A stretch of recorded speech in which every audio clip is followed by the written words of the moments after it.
अस्सलामुअलैकुम। बिस्मिल्लाहिर्रहमानिर्रहीम। आज हम दीन, इबादत और शरीयत का आपस में क्या ताल्लुक है के मौजू पर बात करेंगे।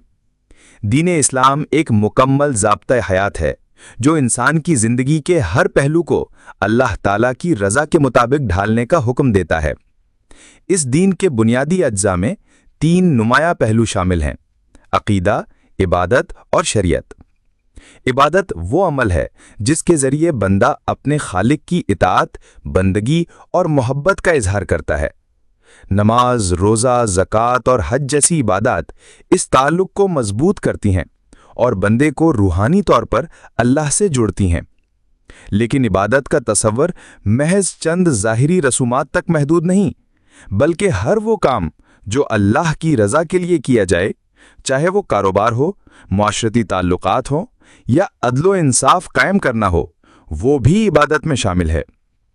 शरीयत इन अहकाम व कवानीन का नाम है जो अल्लाह ताला ने इंसान की रहनुमाई के लिए नाजिल फरमाए। ये कवानीन जिंदगी के हर शोबे पर मुहित हैं, ख्वाह वो इबादत से मुतल्लिक हों, अखलाक से हों या मुआशरत व मईशत से।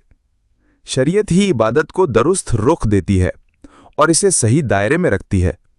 अगर शरीयत ना हो तो इबादत अपनी असल रूह खो बैठती है और महज रस्म रह जाती है।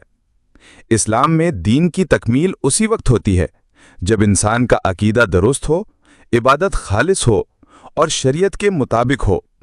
यही वो रास्ता है जो बंदे को अल्लाह की रज़ा और कामयाबी की मंजिल तक ले जाता है।